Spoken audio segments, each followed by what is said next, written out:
Hello there. I do hope you're well. Great to see you once again.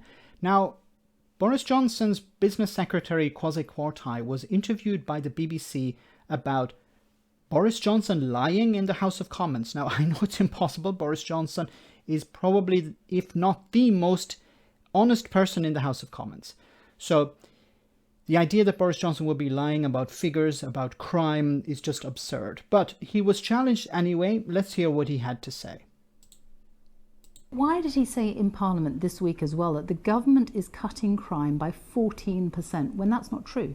Well, I don't know why you say it isn't true. I don't know what the evidence is for it not being true. BBC bias against Boris Johnson, perhaps.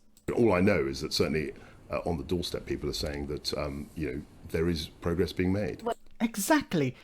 People on the doorstep want Boris Johnson to get Brexit done. He's got Brexit done. Now they want to move on to the sunlit uplands. He said that the government is cutting crime by 14%. It isn't true because he hadn't included in that figure. And this is the chair of the UK Statistics Authority who said that. He had not included in that figure fraud and computer misuse. And the UK chair of the Statistics Authority says if fraud and computer misuse are counted in total crime, as they should be, total crime, in fact, increased, not decreased, by 14%. It's reasonable, isn't it, for people to expect that the Prime Minister is accurate in what he says about an issue as important as crime in the Commons. So when people talk about crime, they generally, I think fraud is really, really important. But people are talking also particularly about burglaries, about personal injury. Exactly. People are not talking about fraud, whatever fraud is. Look, you call it fraud, I call it greasing the wheels of the capitalist machine. Okay, we need to break some eggs sometimes if we want an omelette. Okay, so is fraud really a crime? It's a victimless crime, if anything. It's like littering or punching someone in the dark. It's not a real crime. Look, and I'll explain how it's not a real crime. Would it be a crime if you had a country estate, for example, naming no names here, but if you had a country estate and you hired, let's say, 10 people instead of 5 people, you hired 10 people at half the minimum wage instead of 5 people at the full minimum wage? Would that be a crime? No, of course not. It'd be a crime to punish such entrepreneurial spirit. Would it be a crime to set up a shell company in the Cayman Islands, for example, and then to hire a knighted individual to work in that shell company and then to pay him wages, not in the UK, but in the Cayman Islands, and then for that Cayman Islands company to be also registered in the UK as, say, for example, as a food bank? Would that be a crime? I don't think so.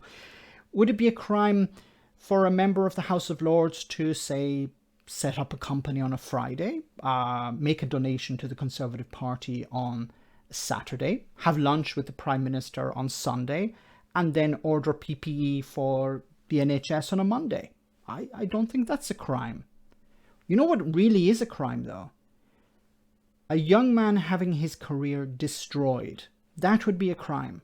So let me explain. Some years ago, a good friend of mine, Rupert, he has a son called Archie.